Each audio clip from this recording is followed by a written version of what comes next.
What's up, guys? Blaine Duncan here from Halloween Lives. Do you remember who we are? That's my brother. We're like these podcast hosts who used to have this show, this weekly show called Halloween Lives. And I don't know, man. I don't know what's happened, but that's my brother Austin, and we're back. Finally, we are back after. I'm gonna just say it.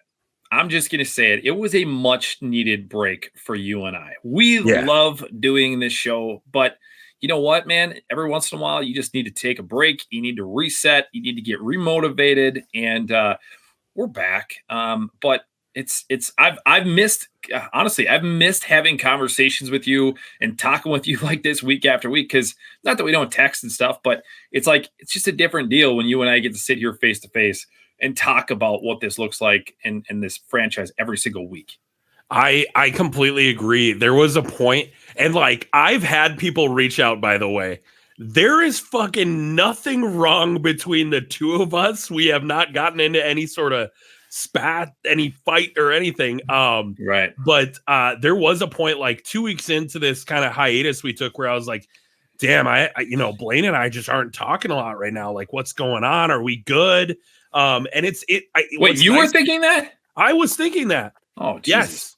No. And it's just, it's anxiety. No, but I genuinely this is such a good way for us to just have something to do every week. And it is really cool. And I'm glad to be back.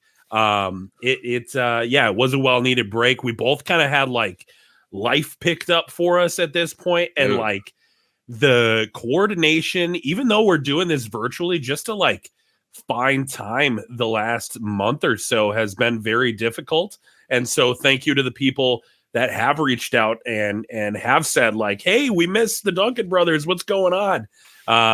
We're, it sucked for us just as much as it probably sucked for some of you. But we're back. That's the main thing, man. We're back. And yeah, I mean, it was just kind of life just got really crazy in sort of the middle to end of August for both of us. And it was okay, we're not going to be able to make this week work. We'll come back next week and we'll do it. Then the next week came and it was shit, we cannot find a day to get together to do this. Your schedule, my schedule weren't lining up. And then it was all right, well, I guess we've never done this before, but we're going to miss 2 episodes in a row or 2 weeks in a row. And then it was the next week, it was God damn it, we can't find a time to make this happen. And eventually here we are 5-6 weeks later.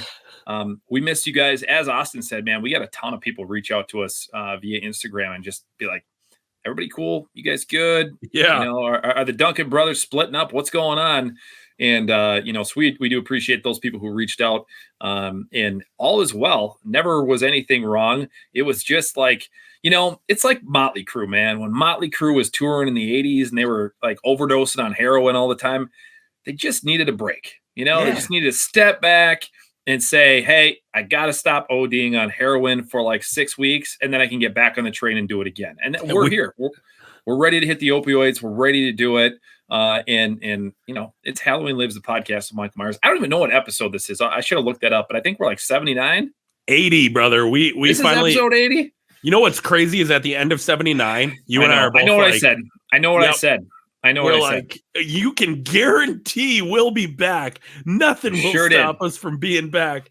And it kicked us directly in the testicles. And that's just the way that it goes. But hey, guess what month it is? It is finally the glorious, glorious month of October. It's the month that we cannot wait for every year. So is there really a reason why we wouldn't be back this week? No, of course not. You knew we were coming back in October. We are like the boogeyman himself. We are coming back in October no matter what happens.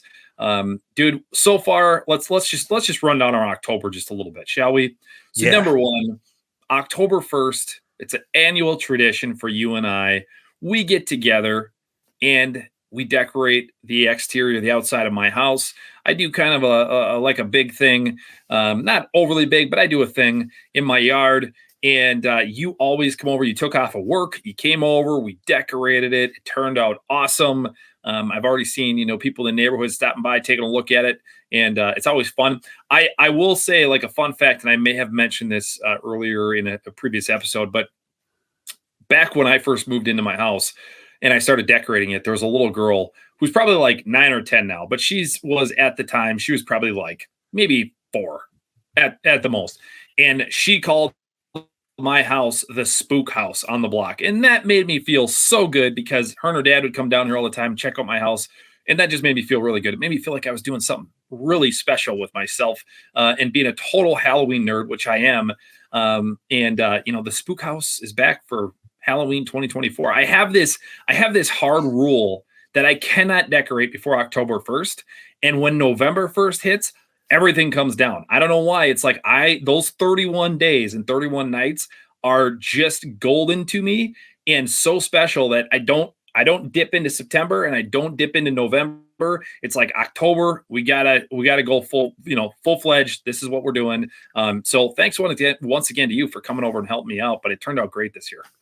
It's such a great way to kick off, our favorite month of the year.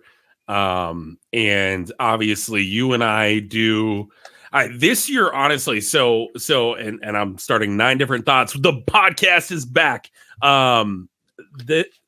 Most of the time you and I do 31 nights of Halloween where we will watch at least one horror movie every night. Right. This year though, we had September Friday the 13th. And honestly, man, I've been cooking since then. It's really, and I've probably missed a couple days in September, but obviously October we're reining it in. It's a little bit more of a scheduled thing in my day. But right. I would say this is coming out October 4th. By the time this comes out, I will have watched probably 20 horror movies already at this point. Damn, what have you watched? Like did you watch like any Friday the 13th films on Friday the 13th? We watched the remake of Friday the 13th because honestly, some of the older movies are a little bit of a harder sell for other people that haven't necessarily seen the series. It's a little bit hokier. I think Halloween definitely holds up better. And I actually thought about our Michael versus Jason. What's a little bit more timeless? I think Halloween would have won that one. But so you wanted to start out with something really shitty like the Friday the 13th remake. I like the Friday. I know you do, and I always give you crap about it. But I have to because I'm your big brother. But I know you like that movie, and I'll be honest with you. It's not that I hate it, but what do I hate about that movie? You know what I hate about the movie? What do I hate? I hate the 42-year-olds playing the 16-year-olds. That's what I hate about that movie. Like, could we have at least like found somebody who doesn't have gray hair to play a high schooler, please? For the love of God, that's what I hate about that film. It ruined it for me. Absolutely ruined it. It is really odd in that movie, but I think there's so much. I think Derek Mears is a great Jason Voorhees. I think him having like his little underground way of transporting is cool. I don't know. Were you with me at Crypticon when I met Derek Mears? Were you with me that year? No, I don't think so. I don't think I've ever met Derek Mears. Okay. So great dude. Super cool guy. Like really, really nice guy. Well, and we got to talk about Crypticon. Yeah, go ahead. Keep finishing your story. Yeah. I'll talk because I got something I did on Friday the 13th. Go ahead. All right, good. So basically, since Friday the 13th, I've been watching a lot of I've kind of gotten some of the movies that I care a little bit less about because last October, I don't think I got to watch all of the Halloween series throughout the month of October, and I think you were in the same boat. Heathen. So I wanted to get out. Watched Hubie's Halloween. That got me in the Halloween spirit. That's a newer one from 2020 with Adam Sandler. Love that movie. It's a classic Adam Sandler movie. Yeah. I'm not a huge Adam Sandler guy, like new Adam Sandler guy. I love old stuff, Happy Gilmore, Billy Madison, all that stuff. Like I love that Adam Sandler. Not huge on some of his more recent stuff, but that movie, that is guaranteed to put you in the Halloween spirit. Hubie's Halloween, whatever the hell it is. One of the whatever two. It is. Doesn't matter. Look it up. It's on Netflix. It's a Netflix movie if you've not seen it. Great. Super, makes you feel like it's fucking Halloween immediately. It's just great vibe, great atmosphere. does a better job of making you feel like it's the day of Halloween than I'm going to say probably the majority of the Halloween franchise. Absolutely. It's just a really good, it's a stupid movie, lots of like stupid gags, but it's a fun time. Right. But yeah, kind of getting those kind of movies out of the way so I can save the stuff that I really get into for this holy month. Do you know what that movie is for me? So I'm like a creature of habit, and I have been for like the last 15 years when it comes to watching horror movies and Halloween movies in the month of October. That movie for me, for some reason, is a daytime watch only. Like I don't give up I call them my 31 Nights of Halloween. You call me 31 Nights of Halloween. I don't give up a night for that movie because it is kind of a box checker. But for some reason, I love watching that movie during the day. Like I love eating lunch and like putting that movie on and kicking my feet up and watching that. I'm like that. I love Creepshow 2. I don't know why I like it better than Creepshow. I know that's like a really hot take and unpopular opinion, but I like Creepshow better than the first Creepshow 2 better than the first Creepshow. But again, I only watch that movie during the day. Night of the Living Dead remake. I only watch that during the day. I don't know why. I'm a creature of habit, but it's a great movie. Yeah. And so those traditions, those ones that, kind of like the Rob Zombie Halloween, it's always on the 1st of October. That way I can kind of bookshelf or bookend my October with, kind of the main story. You get this remake that's not quite exactly what you love at the beginning because, at the end you're getting the real deal. But tell me about your journey thus far. Dude, the last, first off, the last 6 weeks have been crazy. I have been definitely getting more into the Halloween spirit. I am helping run a haunted house here in Minnesota this year. I'm like one of the top 4 board members, if you want to call it that. That it's not a huge thing. We're doing it in an old gymnasium, but it's a really cool setup this year. You are helping me with it as well. We're both going to be acting. We've got we're doing the scare actor thing later on. So I've been that's been part of the reason why I've been just so hit or miss whether you can get a hold of me lately, because it's just like I've been so focused on that. So that in itself, like planning that, and today I was out picking up a whole bunch of like pallets because we're building like this big barn in the gymnasium as part of it, which because you're going to be in that with me. But so I went and picked up pallets. I went and picked up flyers today and was posting flyers around town. So I've been doing some of that kind of stuff, like leading up to October, obviously. And also, let's go back to September, or Friday the 13th. So September 13th, we're already, it's crazy to think we're already like damn near like working on a month away from that already. But we had Crypticon here in Minnesota. It's a good time. I've been going for quite a few years. You and I went together one year. I think, have you only gone the 1 year?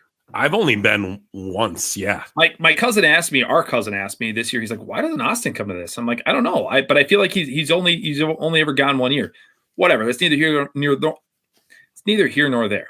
But there were 2 people at Crypticon who had something to do with a Halloween film. I have my mask right there that I started working on at age 45. I actually started it last year at Crypticon. I got James Jude Courtney and Brad Lurie to sign this mask.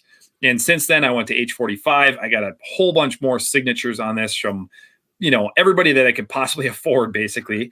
And then we, by the way, I just got to take a time out here for a second because, dude, age 45 was over a year ago already. Isn't that insane? Oh my God. Isn't that crazy, bro? Yes. That's how we kicked off. That's how we kicked off October last year. Yes. Age 45 was a fucking year ago already. That's insane. Anyway, so I got the mask behind me, and I haven't really I haven't added to it since age 45 because I haven't been to any conventions. But this convention called Crypticon Minnesota or Crypticon Minneapolis, I don't know which it is, came into town the September 13th, 14th, and 15th. Tony Moran was there, and so was Doug Tate, who Douglas Tate played Michael Myers in Halloween Kills. For a very short, he was like a stunt guy to do stunts for James Jude Courtney, I think. And my understanding is, and I don't know this for a fact, but I did hear an interview with Doug Tate, and he basically said like they were really worried about James getting hurt in the scene where I think he jumps off the car. It's the scene where Marion Chambers gets killed, and the couple, the doctor nurse couple get killed. And I guess they were really worried about about James Jude Courtney getting hurt. So they brought in somebody to do this stunt because they didn't want James to get hurt and kind of delay things. And Doug actually ended up getting hurt. I think he broke his ankle or like sprained his ankle really bad or something in that scene. So I think what they had intended was for James to not get hurt. And that was probably a really good thing because they brought in Doug, and unfortunately he got hurt. But so Doug Tate was there with his wife. And so was Tony Moran. Now, I did not get Doug's autograph on my mask. It wasn't that I didn't want to, because the dude has technically played Michael Myers, but he played such a small part. And not that Tony Moran played a huge part, but Tony Moran is like OG, right? He's 1978. And he was the first time we ever saw Michael Myers without a mask on. I mean, that's really like back when you and I were kids and we were going on to the Google or the Yahoo and like typing in Michael Myers and stuff. Like, Tony Moran's face was the face that you saw of Michael when he was unmasked. Like, we didn't have these shots of James Jude Courtney, or like even the shots obviously from any of the David Gordon Green films where you're seeing like these side profile. We had nothing. The only thing we ever had was we had Tony Moran and we had Don Shank's tear. That's like that was what you had for like Michael Myers unmasked. So Tony Moran's OG, had to get Tony Moran. I will say this. Number one, Tony, I think this goes back a few years, but Tony got in some hot water because he did a show or he did a podcast or a show or something like that, where he basically shit on Halloween fans. He shit on horror fans. And he made some really kind of like derogatory marks towards horror fans, just like people being like horror fans are stupid and whatever. I don't know the backstory to it. And so I was a little hesitant to meet him for that reason, but I got to be honest with you, dude was super, super nice to me. I showed him the mask, and it was actually funny because I came walking up and he was sitting at his table. I have a story for Tony Moran. I got to tell you about this after we get off the air. I'm not going to share this one, in front of everybody because it's a little risque, but I did interact with Tony a little bit on Friday night. So I'll share that with you later. Sorry guys, if you're watching this, I can't share it because I don't want to get Tony in trouble, but I'll share it with you later, Austin.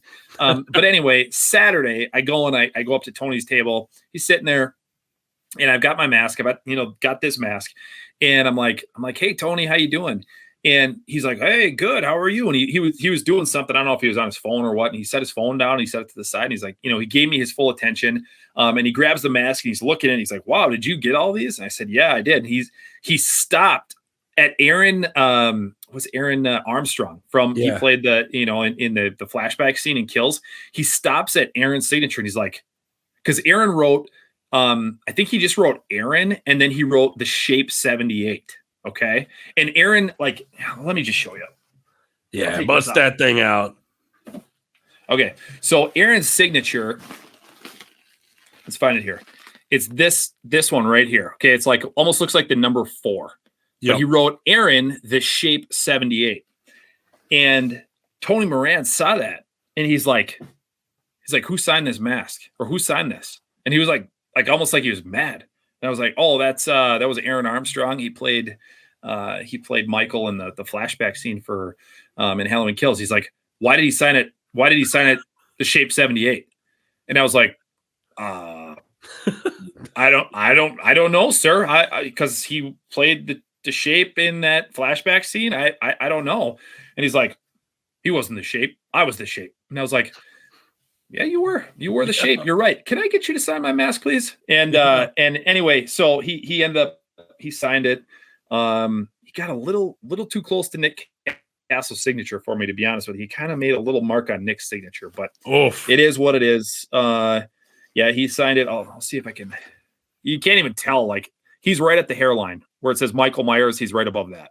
Okay, it's like Tony S. Moran or So, but yeah, the mask is coming along. I don't have a whole lot of more room for signatures. James Jude Courtney took up half the GD mask, but it is what it is. So I'm hoping to fill it up anymore. But anyway, Tony Moran was a super nice guy.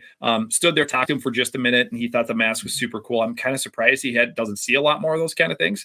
My fear is always, and obviously it says my name on it, but my fear with this mask is people are thinking like I'm getting signatures to sell it, because I could see that being a collector's item at some point where you just got like everybody's to sign a Michael Myers mask and then sell it for $1 gazillion like 30 years from now. But this mask, I can promise you, will never be sold, and it's got my name on it, so it's personalized.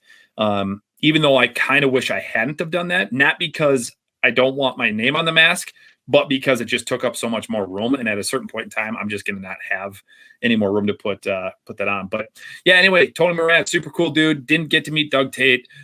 Seems like a nice guy. And yeah, what else have I been up to? Talking about the haunted house. Oh, started reading this book, and this is going to be a movie that I watched this month, in the month of October. I got to find a time. Maybe I'll even do it tonight. I don't know. Dark Harvest. You heard of Dark Harvest? I have heard of the movie. I've heard good things. I've heard bad things about the movie, but I've seen the trailer, and I can tell you firsthand that trailer, cinematically, visually, is everything I love about this month. And I think even if I don't like the plot of the movie, I think I'd be all about it. How's the book? The book is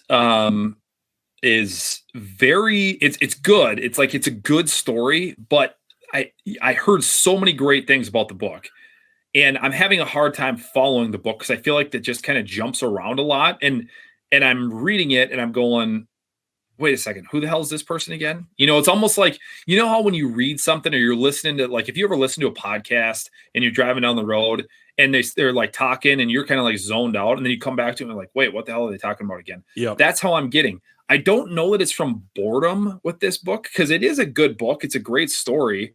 And it's a really interesting story, but I'm having a lot of trouble reading and following along. I don't know. Maybe it's because I'm not great at math, or not math. English. Not a great reader. I'm not good with math, so I'm not a good reader. No, but I will read you what the back of it says. It's Halloween 1963. They call him the October Boy, or Ol' Hacksaw Face, or Sawtooth Jack. Whatever the name, everybody in the small Midwestern town knows who he is and how he rises from the cornfields every Halloween, a bloody butcher knife in his hand, and makes his way toward town, where gangs of teenage boys eagerly await their chance to confront the legendary nightmare. Both the hunter and the hunted, the October Boy is the prize in an in an annual rite of life and death. Pete McCormick knows that killing the October Boy is his one chance to escape a dead-end future in this one-horse town. He's willing to risk everything, including his life, to be a winner for once. Before Halloween is over, Pete will look into the sawtooth face of horror and discover the terrifying true secret of the October Boy. So basically, the idea behind it is like, this town, this small Midwestern town, has this like scarecrow pumpkin creature that comes up every single year. And it's like an annual tradition that the boys in town like hunt this thing. And whoever kills it every single year, their family gets to leave town. And there's some really confusing aspects of it. So I'm looking forward to, I'll be honest with you, I'm looking forward to being done with the book, and I'm looking forward to seeing the movie. So I guess I won't watch the movie tonight, because I do want to finish the book. But it's interesting. I've also been I've been listening to this book, an audio book called, now I'm going to forget the name. It's like The Halloween Store or something like that, or the Halloween. I got to look it up now. It's really good. I actually just started it today. It's a book, but it's also an audio book. And it's called The Halloween Store and Other Tales of All Hallows Eve by Ronald Kelly. It's got a freaking badass cover, the actual book. And I own the book too, but I've never actually read it. And I was on a bit of a drive today, and I was like, you know what I'm going to do? I'm going to listen to this book while I'm in the car. But I got to show you this, the cover for this book, because it's freaking cool. Let's see.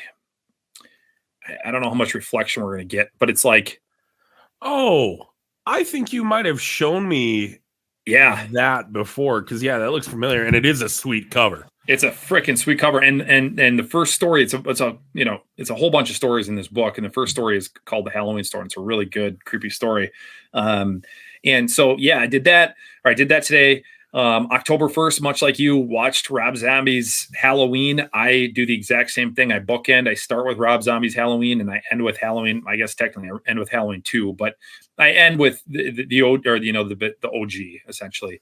Yeah. And yeah, man, I'm just getting excited to get into the rest of them. Last year, I didn't watch all of them either. I know I was just giving you shit about it. But last year, I think we kind of talked about this on the show. Last October was insanely busy for me. I was out of town for 2 weeks in October doing some training out of town for work. And I was just like, I couldn't get my rhythm. I was getting my ass beat every single day at training. And then I would come home and I was so freaking tired that I was like, I can't even watch a movie. I can't even finish a movie. So no training this year. I have my sights set on the holiest of unholiest days at the end of the year. And I just can't wait to start watching some of these other Halloween movies. Talking specifically about like the Halloween franchise, do you watch in any specific order? Like, do you do anything like that? Or are you just, obviously you watch 78 on the night of, but like, do you do any sort of order or not really? I try to. So far in October, I have watched both Rob Zombie's Halloween 1 and Rob Zombie's Halloween 2. I do those back to back. I think I do try to do an order where I'll do like next up for me. It's tough because I want to save Halloween 4 as long as I can. Right. So I'll do like a H2O and then Resurrection kind of duology there. And then as we get closer to Halloween, I'll do 4, 5, 6. And then, obviously probably even closer to Halloween, we'll do the Rob Zombie the David Gordon Green trilogy. And then, yeah, as we get there, I'm going to try doing what you've done as far as ending October 30th with Halloween 3. I think it's the coolest idea ever to have Dan Chalice. It's been so long. Have him yelling into the phone, the theme kick on, and then knowing that there's nothing you can do to stop the next day that's coming. I think that's sweet. So I'm going to take that one out of your book this year. But yeah, I would say I try to watch the movies in like kind of the eras of the franchise as they came out. And then everything leads up to Halloween 1978 and then Halloween 2 1981. What about you? Yeah, I really don't have on Halloween day I watch Halloween 4, Halloween 5, then I watch 78 and then Halloween 2, the OG Halloween 2. So in between that, I'm watching H2O, I'm watching 6, I'm watching Resurrection. Obviously the remake is at the beginning like I already did. Throwing in all of them. I'm sprinkling them all in. The only ones that I will say I'll watch in order are the David Gordon Green, because they're not that, technically, yes, they're all in order, right? I get that. But I feel like specifically, Halloween 2018, Halloween Kills, and Halloween Ends, for me, they need to be watched in order. Yeah. Not that you could watch them out of order, but I won't this year. And I don't know that I did last year either. But yeah, I tend to kind of going back to what you were talking about. Like, I tend to get, I don't even want to say like the shitty movies, and I'm talking like horror all the way across the board. I tend to get like the shitty movies, and they're not shitty. I tend to get the movies that I'm not like as excited about out of the way right off the bat. Whether that be just like a typical horror movie or it's one of the Halloween franchise films. I get those out of the way pretty much right off the bat, because it's something about in my mind, like once we get in that final couple weeks, it's like I am laser focused on just like the creep factor, anything that I can that is like anything that I can that's like super, super, like Halloween-y or whatever. One of my favorite films of all time. It's top 3. It is for sure. It's probably my second favorite horror film, but for sure top 3 films for me of all time is Session 9. Mm-hmm. I have talked to you about this. Have you ever seen it? Yeah, you and I have watched it, I think, twice together, and then I've watched it separately as well. Yeah, dude, I freaking love that movie. And that night when I watch Session 9, bro, it's a lot like 1978. It's like my phone goes across the room. Nobody call me. Nobody text me. I am focused on this movie. I don't even want to like blink because I love that movie so much. So I'll watch that a little bit later on, in this month.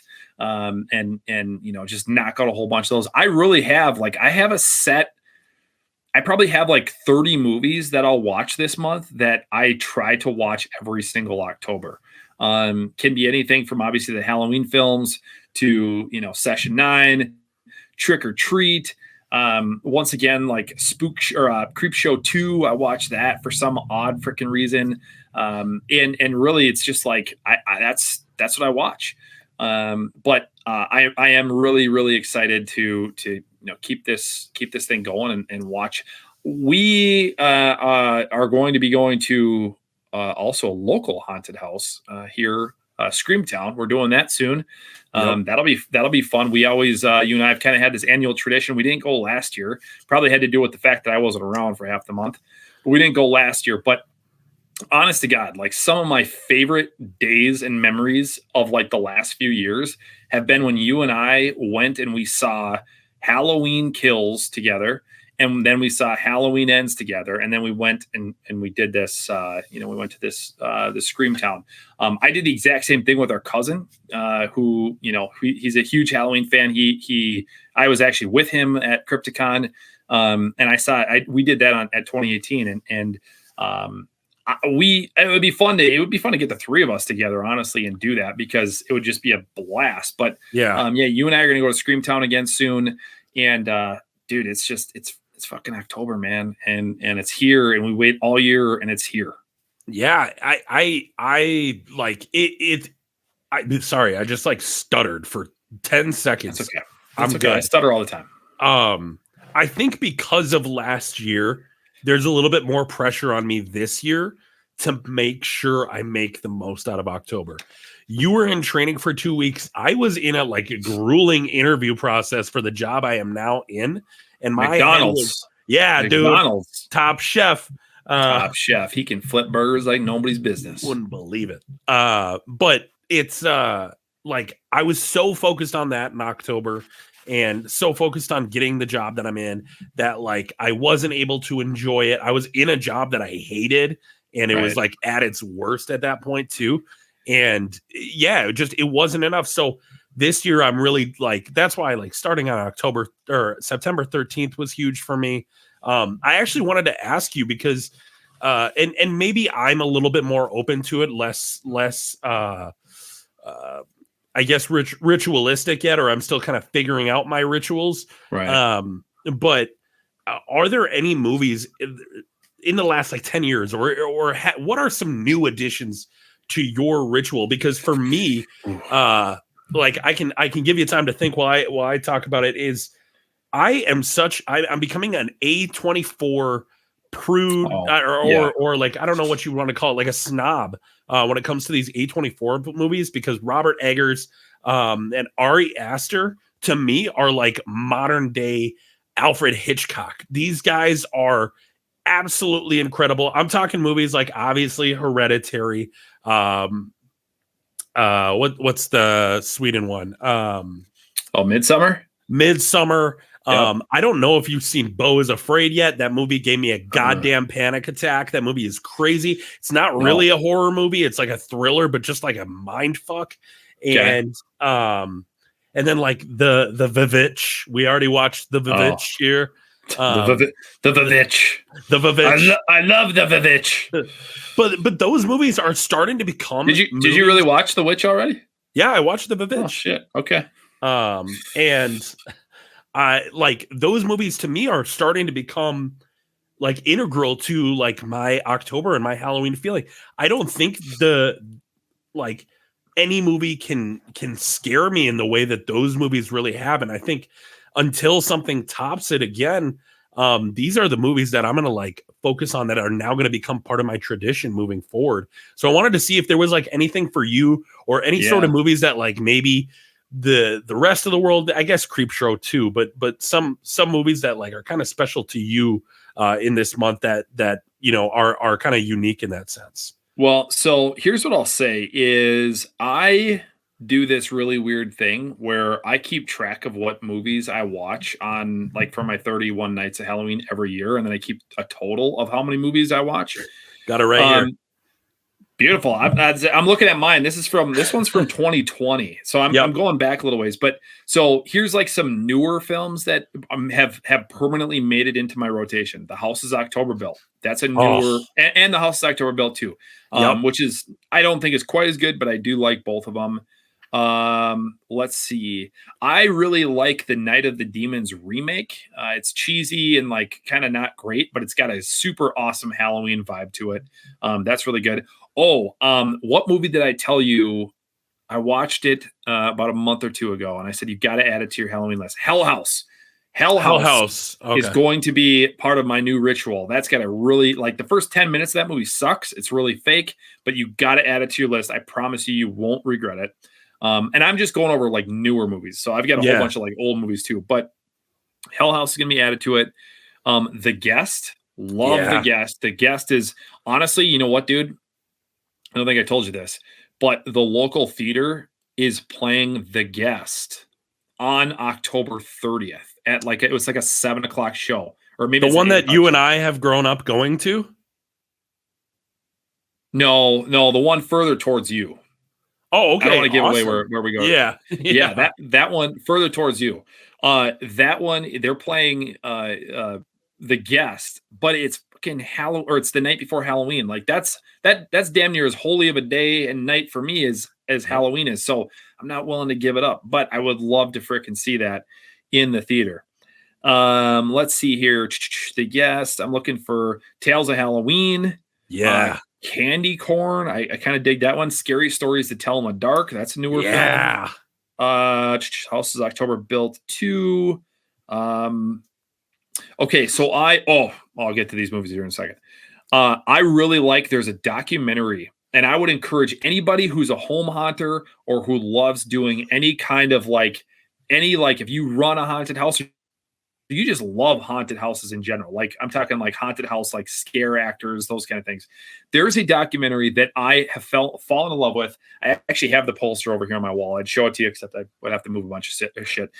There's a documentary called The American Scream. And it follows these 3 different home haunters as they start setting up and working on all their stuff, like in the middle of summer, all the way through Halloween night. And it just like follows their life and like their obsession with Halloween and getting like their house set up. You've seen it. It's so freaking good. And it has awesome Halloween vibes, obviously. And yeah, The American Scream. Check that out if you like any of that kind of stuff. The other thing I'll say, WNUF special, Halloween special. Yeah. That's like a guaranteed. I got to watch that one. If people haven't seen that, check it out. It's super like 90s nostalgia. The Blackwell Ghost. Have you seen The Blackwell Ghost?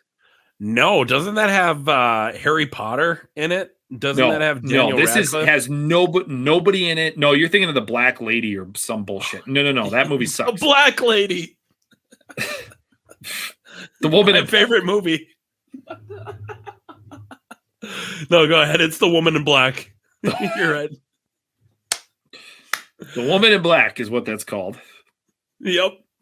Okay, The Blackwell Ghost. Oh, wait. No, I have seen The Blackwell Ghost. That's the Blackwell Ghost. The shit is in the basement, no? Yeah. Yes. Yeah. Yes. Okay. This movie, The Blackwell Ghost, and I think it's like streaming on Amazon. I think you can get it on Amazon Prime for free. I would tell anybody, watch this, turn out your lights, turn on The Blackwell Ghost, and if you do not get goosebumps and are creeped the F out by the time this movie is over, you got way thicker skin than I do. And movies don't scare me. But I can tell you, the first time I saw The Blackwell Ghost, I was creeped the frick out, bro. Like, yeah. I'm talking sitting there with like looking at my arm with goosebumps and going, that was scary. That was scary. So The Blackwell Ghost. Yeah, I mean, there's a whole bunch more that I'm sure I'm forgetting. And like I said, there's a ton of like just the classics. Like I watched The Fog, American Werewolf in London, The Night Flyer from the 90s. It's a movie I grew up with. Freaking love that. Yeah, dude, there's Dark Knight of the Scarecrow. Like there's a shit ton of movies. And what about you? I mean, yeah, I would say newer movies besides obviously the Ari Aster and whatever the hell the company's called. I know I think you might have watched it and didn't like it, or you watched half of it and turned it off. But Smile is one of the movies in the last 5 years that has really impressed me as far as just creep factor. And there's a lot of like practical effects, and I'm a dirty little whore for that shit. And I love Smile. I actually, when I saw Smile the first time, I immediately the next night had to watch it again, and then the next week told my friends about it. They watched it. They were creeped out. I love that movie. You know what's really interesting? I got to tell you something real quick about Smile, because I just listened to a podcast 2 days ago. It's called The Haunted Hangover. It's a really good podcast. I'm giving them a plug on our show, The Haunted Hangover. Go check it out. They were talking about Smile, and both of them were like, I don't get it. I don't get so I don't know, man. You loved it. Maybe it's and quite honestly, it could be one of those things where like a younger generation really digs that film. I don't know, but I just couldn't get into it.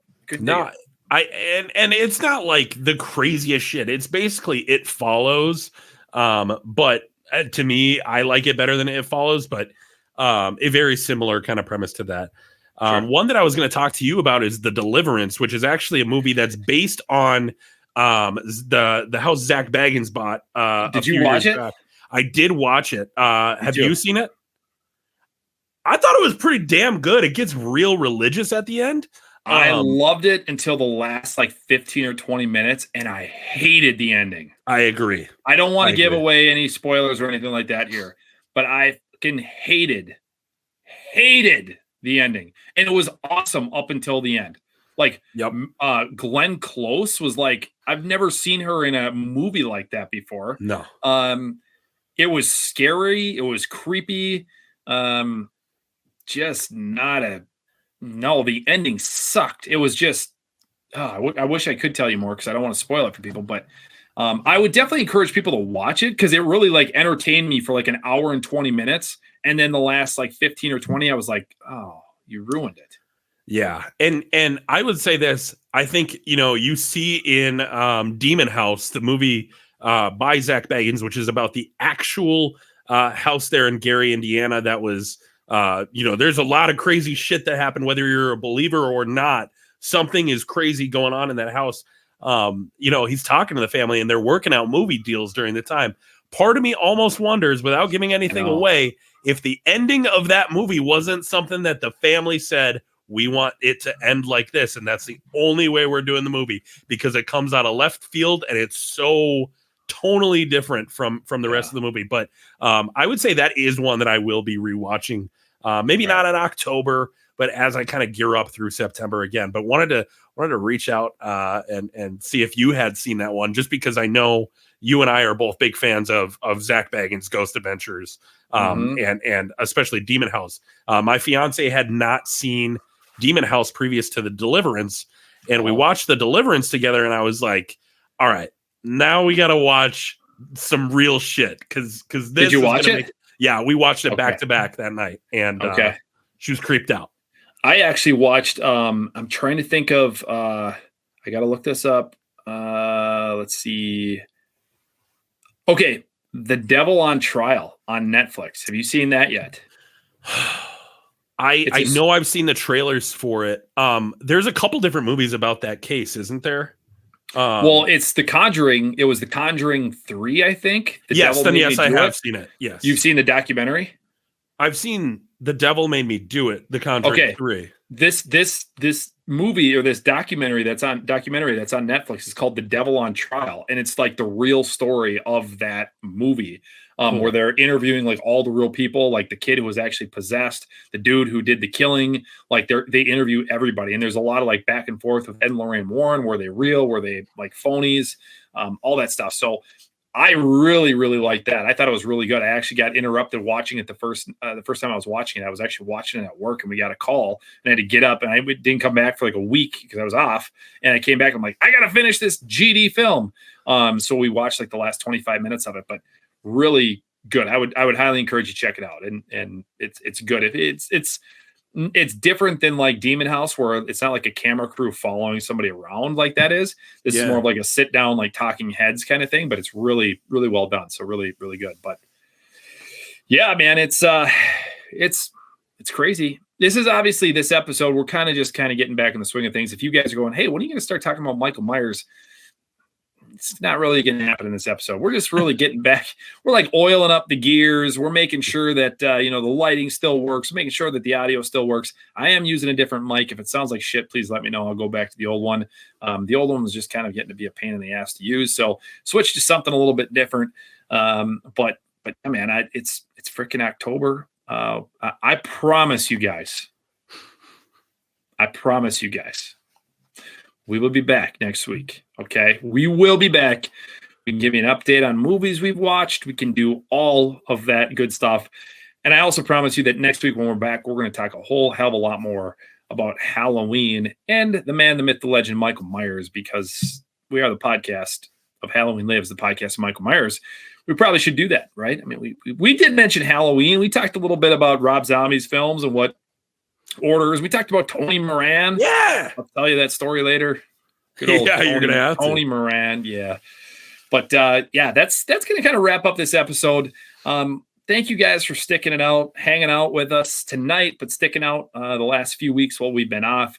We missed you. We love you guys. We love that you support us. And we will be back next week. I promise we will be back next week. All right. I'm Blaine Duncan. That is my brother, Austin. And this is Halloween Lives, a podcast of Michael Myers, episode number 80. See you next week.